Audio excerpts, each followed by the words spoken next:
The wizard studies में आप सभी लोगों का एक बार फिर से स्वागत है।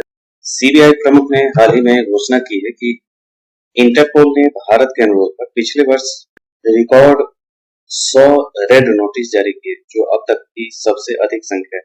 इस वीडियो में हम जानेंगे कि ये रेड नोटिस क्या होता है और इंटरपोल द्वारा कितने प्रकार के नोटिस जारी किए जाते हैं और इंटरपोल है क्या। आइए देखें तो इंटरपोल के बारे में सबसे पहले समझ लें। अंतर्राष्ट्रीय पुलिस संगठन का शॉर्ट फॉर्म है इंटरपोल, जिसे आमतौर पर पॉपुलर नाम इंटरपोल ही है। यह एक अंतर्राष्ट्रीय संगठन है जो सीमा पार आतंकवाद, तस्करी और अन्य अपराधों के खिलाफ अंतर्राष्ट्रीय पुलिस सहयोग की सुविधा प्रदान करता है। यह विश्व का सबसे बड़ा अंतर्राष्ट्रीय पुलिस संगठन है जो 195 सदस्य देशों का प्रतिनिधित्व करता है। इसका मुख्यालय फ्रांस के लियोन में है। इसकी आधिकारिक भाषाएं अरबी, अंग्रेजी, फ्रेंच और स्पेनिश है। यह संयुक्त राष्ट्र प्रणाली की इकाई या भाग नहीं, यह एक स्वतंत्र अंतर्राष्ट्रीय संगठन। यह अक्सर अंतर्राष्ट्रीय जांच करने वाले कई देशों के लिए संपर्क का पहला बिंदु होगा। यह अपराधों की सक्रिय रूप से जांच नहीं करता, यानी कि यह एक ऐसी संस्था है, इसको समझ लें कि अंतर्राष्ट्रीय स्तर पर जो भी अपराध होते हैं उसके रिकॉर्ड इसके पास मिलेंगे। अंतर्राष्ट्रीय स्तर पे कई देशों का मामला है तो उसमें ये उन देशों के सहयोग से वो सारे सूचनाओं का आदान प्रदान करना, उनको सूचित करना, एक की चीज को दूसरे को उपलब्ध कराना, अगर जैसी जरूरत है अपराध की दुनिया में अपराधियों को लेकर के डाटा यहाँ कलेक्शन रहता है। प्रत्येक सदस्य देश से एक प्रतिनिधि वाली महासभा इंटरपोल की सर्वोच्च निर्णय लेने वाली संस्था है।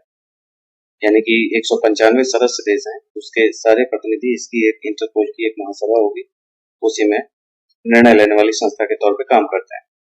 इंटरपोल का दिन प्रतिदिन का संचालन महासचिव के निर्देशन में एक सामान्य सचिवालय द्वारा प्रबंधित किया जाता है, जिसे महासभा द्वारा 5 वर्ष के कार्यकाल के लिए नियुक्त किया जाता है।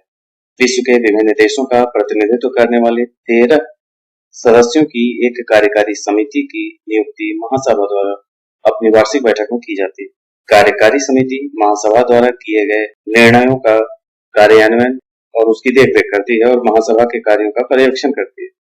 इसके प्रत्येक सदस्य देश में एक एनसीबी होता है, जो महासचिवालय तथा विश्व भर के अन्य एनसीबी के लिए संपर्क का केंद्रीय बिंदु है। एनसीबी यानी कि राष्ट्रीय केंद्रीय ब्यूरो इसके सभी देशों में होते हैं जो भी इसके सदस्य हैं। प्रत्येक एनसीबी का संचालन उस देश के पुलिस अधिकारियों द्वारा किया जाता है और आमतौर पर यह पुलिस व्यवस्था के लिए जिम्मेदार सरकारी मंत्रालय में बैठता है, जैसे भारत में केंद्रीय गृह मंत्रालय।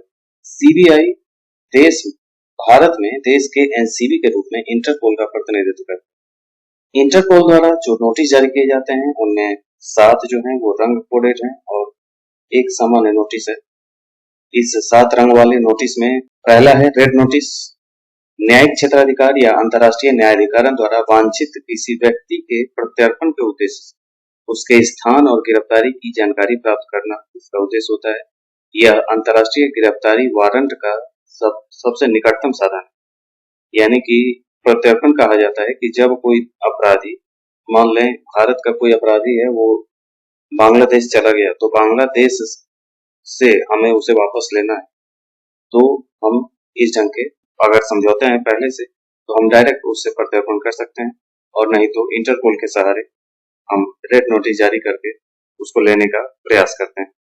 दूसरा है ब्लू नोटिस। किसी आपराधिक जांच में रुचि रखने वाले व्यक्ति का पता लगाने, उसकी पहचान करने या उसके बारे में जानकारी प्राप्त करने के लिए ब्लू नोटिस जारी किया जाता है। ग्रीन नोटिस किसी व्यक्ति की आपराधिक गतिविधियों के बारे में चेतावनी देने के लिए जारी किया जाता है यदि उस व्यक्ति को सार्वजनिक सुरक्षा के लिए संभावित खतरा माना जाता है। इसके बाद चौथा है येलो नोटिस, पीला नोटिस जिसको कह रहे हैं। किसी गुमशुदा व्यक्ति का पता लगाने के लिए स्वयं को पहचानने में असमर्थ किसी व्यक्ति की पहचान करने के लिए ये नोटिस जारी किया जाता है। ब्लैक नोटिस अज्ञात शवों के बारे में जानकारी प्राप्त करने के लिए जारी करता है।